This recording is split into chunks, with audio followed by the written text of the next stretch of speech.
하셨으면 우리 함께 합독하시겠습니다. 14절입니다. 그러나 너는 배우고 확신한 일에 거하라. 너는 내가 누구에게서 배운 것을 알며 또 어려서부터 성경을 알았나니 성경은 능히 너로 하여금 그리스도 예수 안에 있는 믿음으로 말미암아 구원에 이르는 지혜가 있게 하느니라.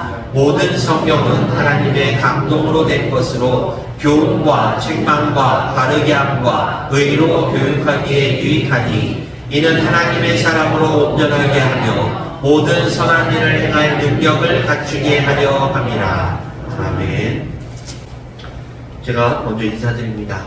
오늘도 이 복된 주일을 맞이하여 이 예배 자리에 참석하신 우리 성도님들을 주님의 이름으로 환영합니다. 오늘 하나님께서 우리들에게 주시는 이 말씀을 통해서 은혜 받으시고 또한 교훈을 얻으셔서 온전한 하나님의 자녀요 예수 그리스도의 제자요 광음의 성도들로서의 삶의 결단이 있는 시간 되시기를 주님의 이름으로 간절히 축원합니다. 날씨가 많이 포근해졌어요. 그리고 이제 다음 주면 민족 명절인 설이 다가옵니다. 그래서 다음 주에 이제 주일날 출타하실 분들도 계실 수 있잖아요. 어떻게 보면 오늘 이렇게 주일 뵙고 또한 다다음 주에 뵐 성도님들도 계세요. 그래서 제가 오늘 무엇에 대해서 설교를 좀 할까라고 고민하던 도중에 제가 언젠가 말씀을 드렸는데 기억하시는 분들 혹시라도 계실 수 있어서 말씀드립니다. 제가 요즘에 공부를 해요. 다들 반응이. 저 공부를 해요. 공부를 하는데요. 좀 어려운 공부를 시작했어요.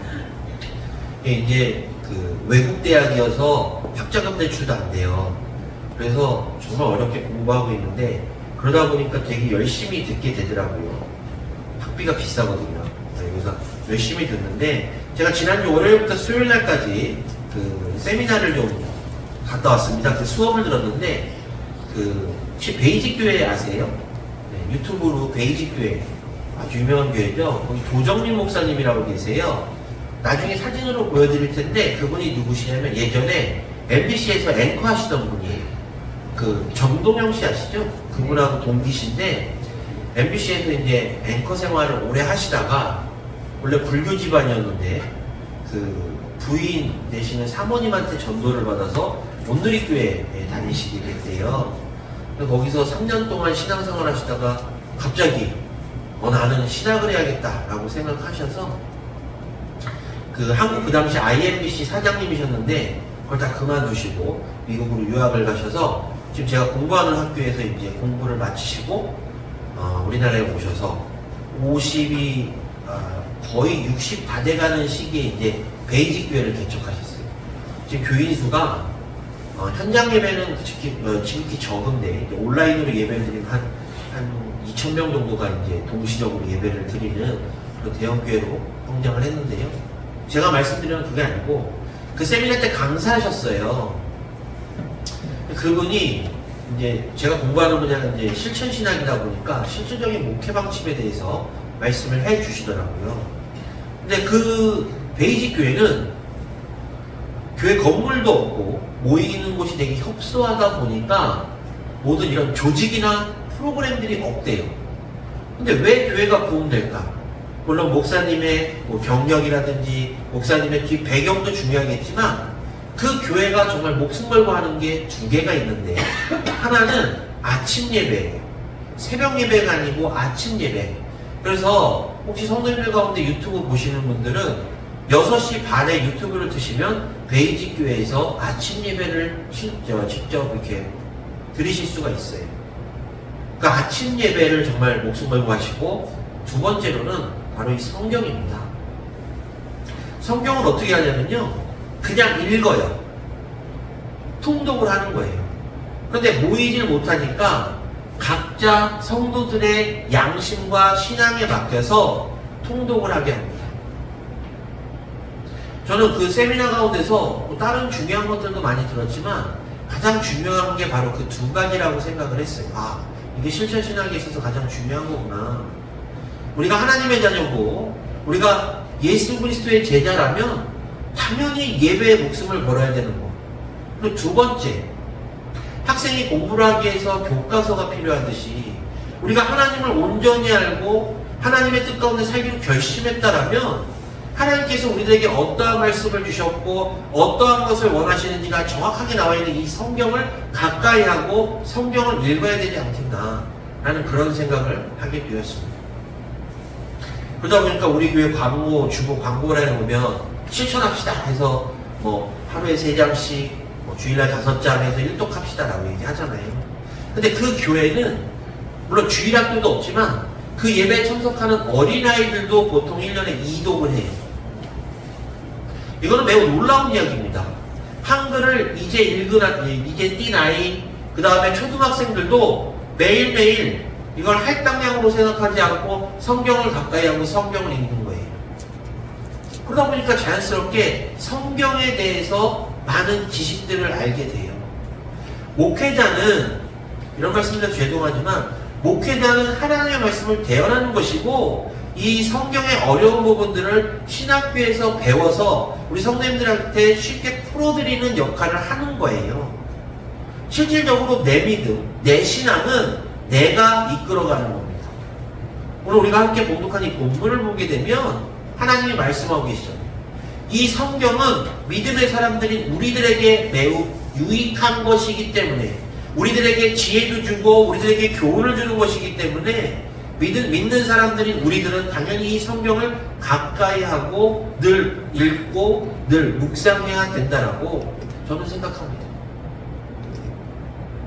그래서 물론 설교에 앞서서 제가 말씀드리는 건데요, 이 자리에 계신 우리 광음의 모든 성도님들께서는 우리가 신앙생활을 하기로 결심했다라면, 내가 교회에서 직분을 받고 그 직분대로 살기로 결심했다라면 하나님께로 나아가는 모든 길이 다 적혀있는 이 말씀, 어떻게 하면 하나님께서 마음을 흡족해 하시고 어떻게 하면 하나님께 은혜를 받고 어떻게 하면 하나님께 복을 받으며 내가 죄인이었으나 누구의 은혜 가운데서 여기까지 올 수 있었고 내가 저 천국에 들어갈 수 있게 됐으며 하나님의 자녀로서의 권세를 얻게 되었는지가 매우 명확하고 자세히 나와 있는 이 말씀을 늘 가까이 하시고 읽으시기를 먼저 주님의 이름으로 간절히 축원합니다.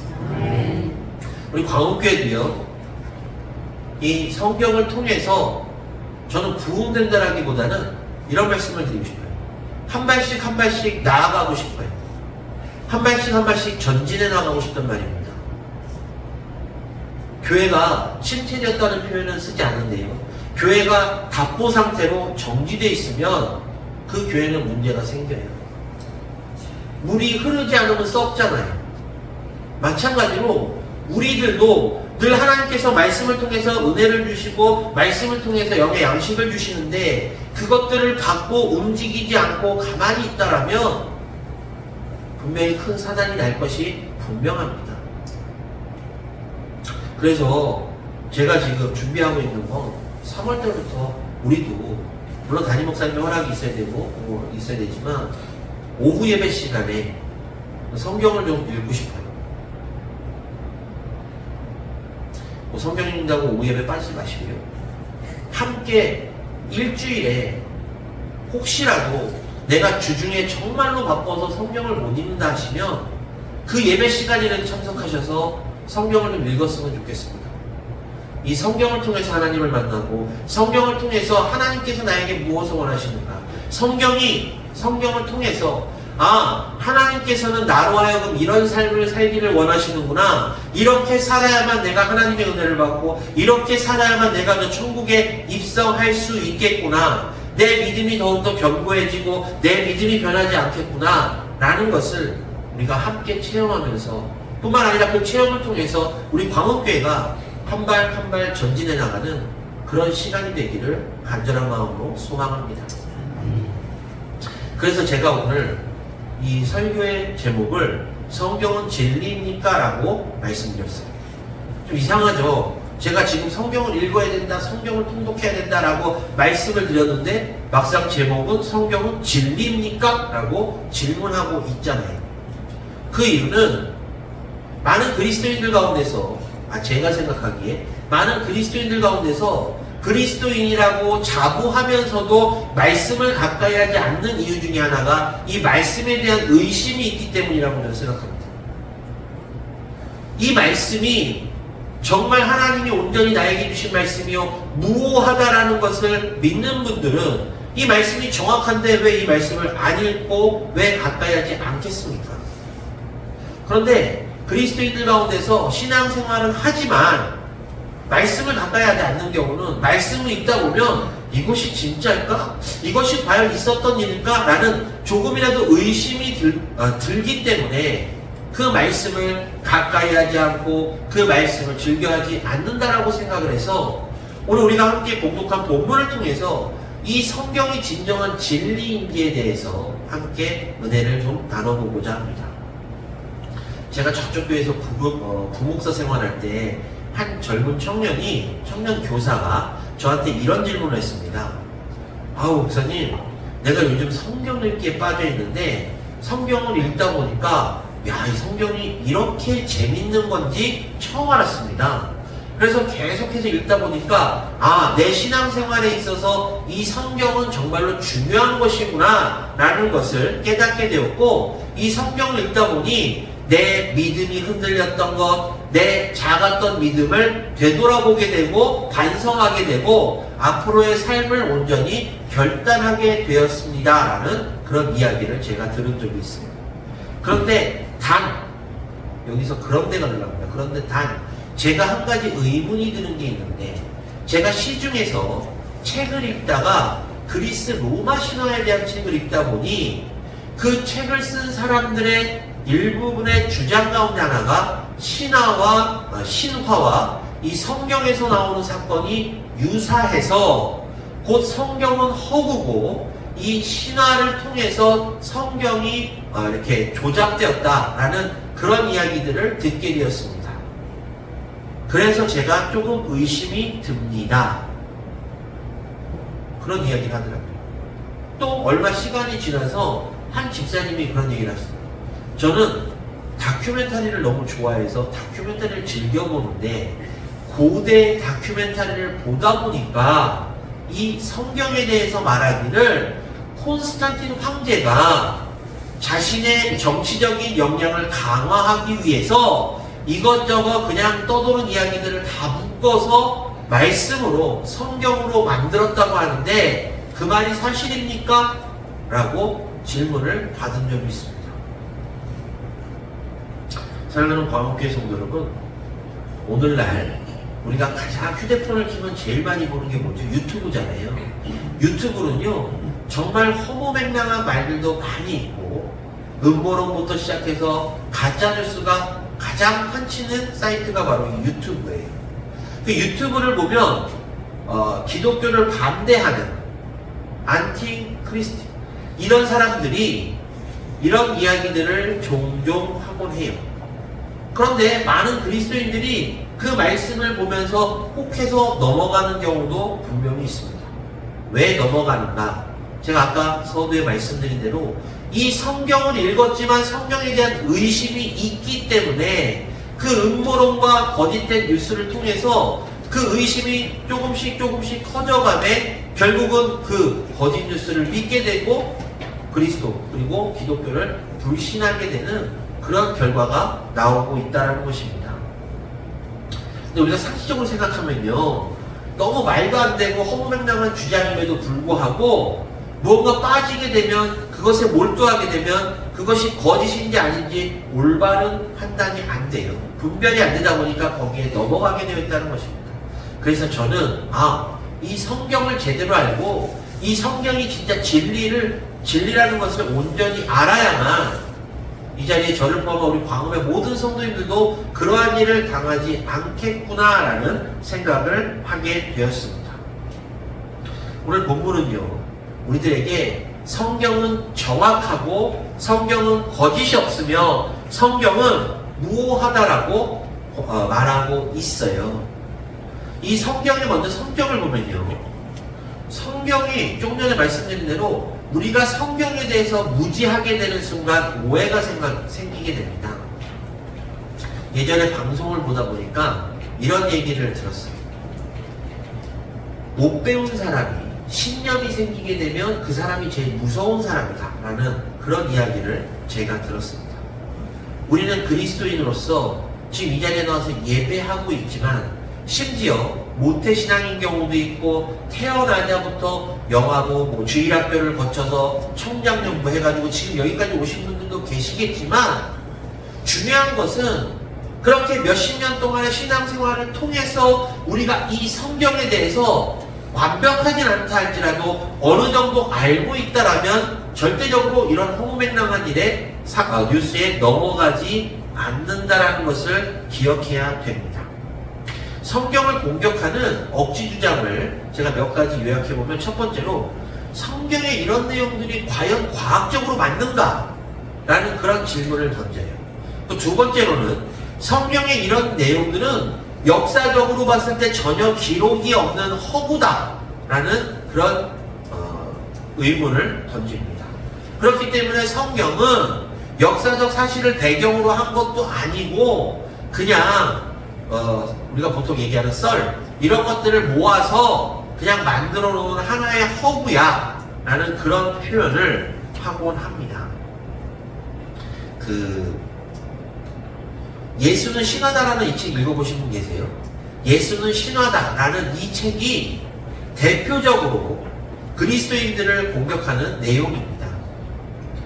예수님은 하나님의 아들도 아니었고 그냥 갈릴리에서 태어난 어떤 어부의 아들 한 사람을 갖다 신격화 만들어 놓은 것이다 라고 주장하는 이 책을 통해서 많은 젊은이들이 그리스도교를 이 기독교를 불신하게 된 계기가 된 책이 바로 이 책이에요.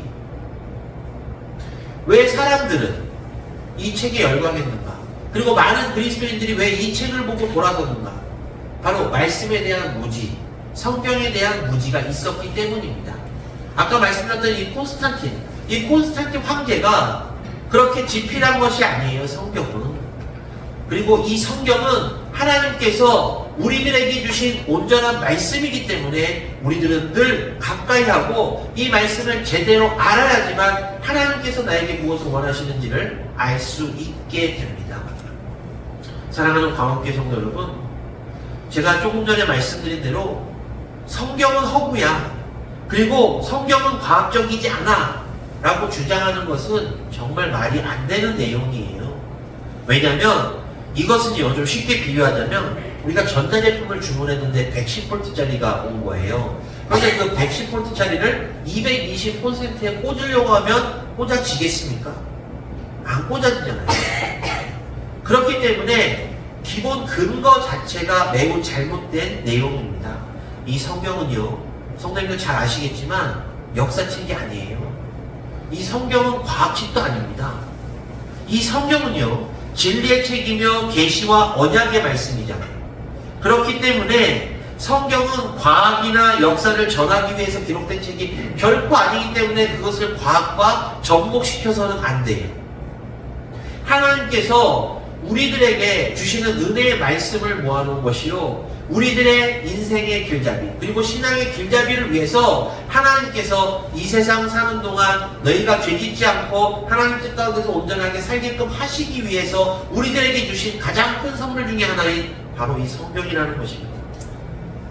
자, 기독교인들이 이제 보통 알고 있는, 기독교를 믿는 사람들이면 대부분 알거나 한 번쯤 들어봤을 개혁주의 12신조라는 게 있어요. 여기 보면 성경에 대해서 이렇게 첫 번째 이렇게 기록하고 있습니다. 신구약 성경은 하나님의 말씀이니 신앙과 본문에 대하여 정확무오한 유일한 법칙이다 라고 말씀하고 있어요. 그렇기 때문에 우리가 하나님의 자녀라고 고백하는 그 순간부터 신구약 성경은 하나님의 말씀이며 정확무오, 즉 틀린 것이 하나도 없는 유일의 법칙, 유일의 말씀이라는 것을 마음 깊이 우리는 새기고 있어야 돼요. 그렇기 때문에 성경은 과학을 규명하는 책도 아닙니다. 역사를 남기기 위해서 역사를 기록한 역사책도 아니에요. 이 책은 신앙과 그 신앙의 행위 그리고 그 믿음에 대해서 기준을 제시하는 책이에요. 웨스트민스터 신앙고백서라고 있어요. 혹시 들어보신 분 계시나요?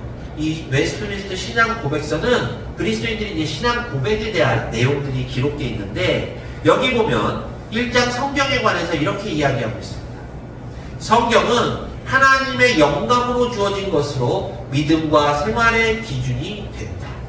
즉, 이 성경은 하나님께서 우리들에게 주신 것으로 우리들의 믿음과 생활의 기준이 된다는 것이. 따라서 믿음의 사람들인 우리는 성경을 통해서 움직여야 되고 성경을 통해서 하나님의 뜻을 온전히 알아야만 됩니다. 그렇기 때문에요, 이 성경의 성격을 말씀드리자면 반드시 기억하십시오. 성경은 과학책도 아니요, 역사책도 아닙니다. 성경은 하나님께서 우리들에게 우리들의 신앙과 우리들의 믿음과 우리들의 길을 제시해 주신 언약의 책인 것입니다. 그래서 우리들은 이 성경의 권위를 좀 받아들일 줄 알아야 돼요. 성경은요, 과학적인 기술, 즉 우리가 지금 살고 있는 시대에 계속해서 과학의 기술이 발달해 가고 있잖아요. 그리고 문명이 계속해서 발달해 가고 역사가 계속해서 이루어지고 있습니다. 하지만 이 성경은 그것들을 담는 것이 아니에요. 왜? 성경은 절대 변하지 않는 진리만이 담겨있는 책이기 때문에 계속해서 변하는 유동적인 것을 담궈놓는 것이 아니라 정확한 것, 절대 변치 않는 진리만 담아놓은 책입니다. 자, 오늘 본문을 보면요, 이 성경에 대해서 사도 바울이 자신의 제자이자 에베소 교회의 목회자인 디모데에게 쓴 편지예요. 그렇죠? 그런데 이게 먼저, 그래서 본문 15절에서 17절의 말씀을 통해서 이 성경은 믿음을 통해서 구원에 이르는 지혜를 가리키는 책이다라고 말씀하고 있어요. 그렇다는 얘기는 이 책을 통해서 믿음을 가지고 구원에 이르지 못한다면 하나님께서 우리들에게 주신 이 선물인 성경이 무용지물이라는 뜻이 되기도 합니다. 그런데 이 잘못은 하나님께 있는 것이 아니에요. 받은 우리들에게 있는 것입니다. 하나님은 우리들에게 성경을 통해서 온전한 길을 주셨으나 우리가 그것을 받아들이지 못하고 우리가 그것을 제대로 활용하지 못하면 그 성경의 권위는 그대로 있으나 우리는 성경을 통해서 하나님께로 나아갈 수 없는 그런 나약하고 주저앉는 존재가 될 것입니다. 그리고요, 디모데후 3장 16절을 보면 모든 성경은 하나님의 감동으로 된 것으로 교훈과 책망과 바르게 함과 의로 교육하기에 유익하니라고 말씀하고 있어요. 자, 우리가 여기서 집중해야 될 것은 하나님의 감동이에요. 하나님께서 주시는 감동, 하나님께서 주시는 영감으로 말미암아 이 성경이 기록되었다는 것이에요. 그래서 조금 더 깊게 들어가자면 이제 신학에서 배우는 건데요, 기독교에는 영감설이라는 게 있습니다.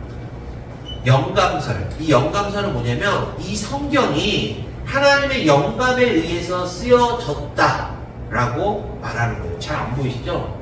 좀 크게 써야 되는데, 어쨌든 영감론이라는 게 있는데 이걸 또 두 개로 나눠요. 기계적인 영감론이 있고 유기적인 영감론. 근데 이 기계적인 영감론은 쉽게 말씀드려서 이겁니다. 하나님께서 성경을 기록한 사람에게 한 글자 한 글자를 직접 주셔서 그 글자를 기록한 것이 성경이다 라고 주장을 해요.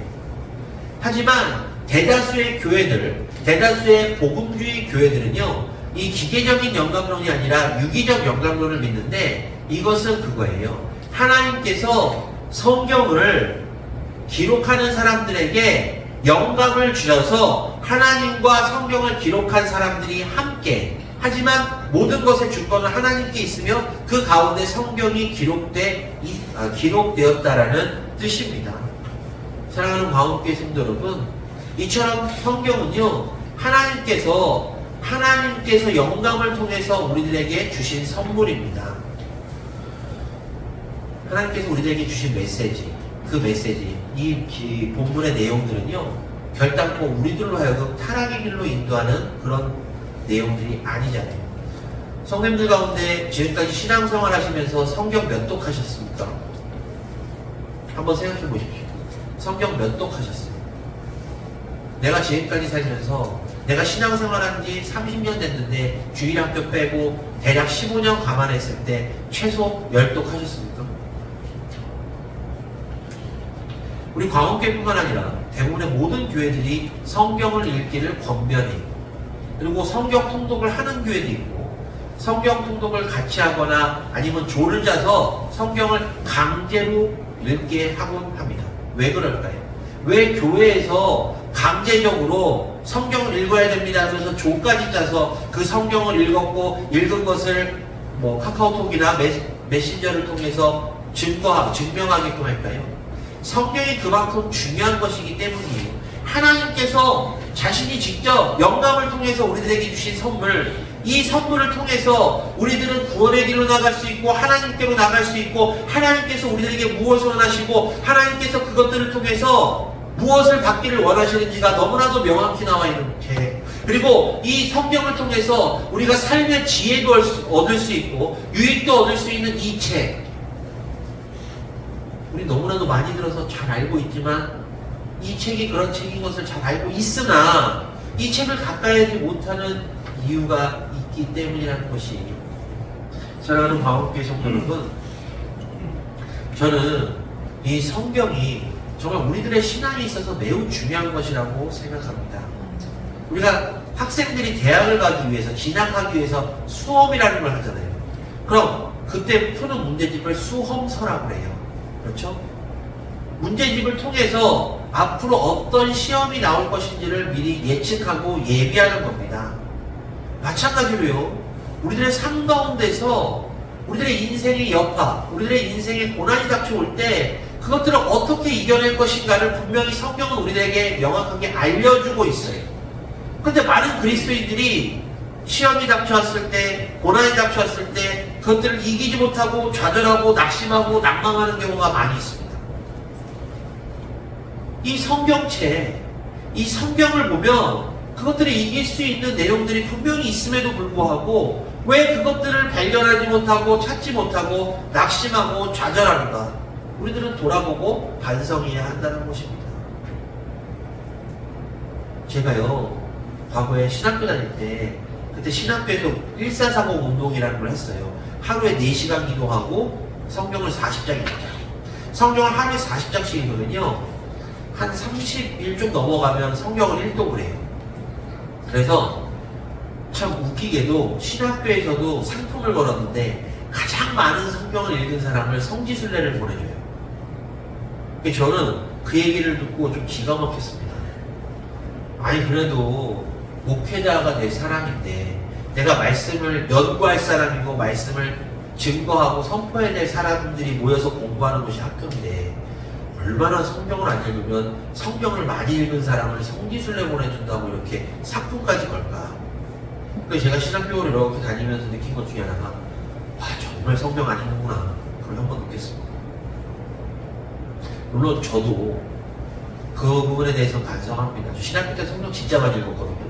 근데 점점 이제 우리가 보통 사회적으로 얘기하는 이제 현장을 뛰게 되면서 성경을 가까이 두고 읽을 시간이 없더라고요. 그 부분은 반성합니다. 하지만 우리는요, 이 말씀을 늘 가까이 하고 말씀을 묵상해야 되는 존재예요. 이 말씀이 없으면 우리들은 방황할 수밖에 없어요. 우리들의 삶의 길잡이, 신앙의 길잡이가 없어지는 것과 마찬가지이기 때문입니다. 구약시대는 율법이라는 게 있었잖아요. 아시죠? 모세시대 율법. 거기 많은 613개의 율법 중에 제가 대표적으로 하나 말씀드릴게요. 레위기에 나오는데 부모를 거역하면 어떻게 하죠? 돌로 쳐 죽이라고 되어 있습니다. 네. 지금 이 시대에 우리가 부모를 거역하면 돌로 쳐 죽습니까? 아니잖아요. 예수님께서 이 땅에 오셔서 율법을 완성시키신 이후부터는 그 율법은 분명 유대인들에게는 필요하고 중요하나 우리들은 예수님께서 사랑으로 완성시키셔서 예수님의 사랑으로 모든 것들을 다 이루어 나가고 있잖아요. 제가 말씀드린 내용들이 다 성경에 있는 겁니다. 우리가 이 성경을 통해서 과거를 알게 되면요, 현재를 알 수 있고 미래를 알 수 있게 돼요. 그렇기 때문에 내가 과거에 이런 일들이 있었을 때 혹시라도 말씀을 가까이 하지 않아서 그런 고통을 겪었다 할지라도 장차 다가올 나에 대한 고난과 고통이 있을 것을 예감하고 미리 준비하는 것이 바로 이 복음을 우리들에게 받아들이는 거 아니겠습니까? 사랑하는 광업교회 성도 여러분, 그렇기 때문에 우리는 말씀을 가까이 해야 돼요. 이 말씀을 통해서 예수 그리스도께서 탄생하실 것, 메시아가 탄생하실 것이 예언되었고 실현되었지 않습니까? 그리고 예수님께서 장차 재림하실 것도 성경에 기록되어 있고 우리는 그 재림을 믿고 지금 신앙생활하고 있지 않습니까? 이처럼 성경은 믿음의 사람들인 우리들과 늘 함께 같이 가야 되는 것입니다. 사랑하는 광업교회 여러분, 저는 아까 말씀드린 대로요, 우리 광업교회가 올해 2024년도에는 성경을 통해서 한 발 한 발 전진해 나가기를 간절한 마음으로 소망합니다. 그러기 위해서는 저 혼자 해서는 안 되고요. 우리 성도님들 각각 혼자 하셔도 어렵습니다. 우리가 한마음 한뜻 되어서요, 함께 말씀을 읽어나가기를 소망합니다. 하나님께서 우리들에게 제시하신 이 생명의 책, 이 복음의 책, 이 말씀을 통해서 어떻게 하나님으로부터 은혜를 받을 것이며 어떻게 하나님으로부터 칭찬을 받을 것이며 또 나에게 맡겨진 직분에 대해서 어떻게 행해야 하나님께서 기뻐 받으시는지가 명확하게 나와 있는 이 책, 그리고 이 성경을 통해서 우리도 살고 우리 교회도 살고 우리 지역도 살고 우리나라뿐만 아니라 전 세계가 살아가는 그런 축복의 시간이 우리들에게 임하기를 간절한 마음으로 소망합니다. 따라서요, 오늘 이 시간 이후로는요, 그냥 주보에 광고 나와 있는 대로 그냥 주보를 보시고 뭐 성경 읽으라는구나 해서 끝나는 것이 아니라 정말로 이 말씀이 나를 살리는 책이요, 이 말씀이 나를 구원하는 책이요, 이 말씀이 하나님께서 나를 불쌍히 여기셔서 나로 하여금 하나님의 자녀가 되는 권세가 되게 하는 책임을 기억하시고요, 늘 소리내어 읽으시고 늘 가까이 하시고 하나님 부르시는 그 순간까지 말씀을 통해서 하나님과 교제하시기를 주님의 이름으로 간절히 축원합니다. 성경은요 절대적으로 진리입니다. 기도하겠습니다.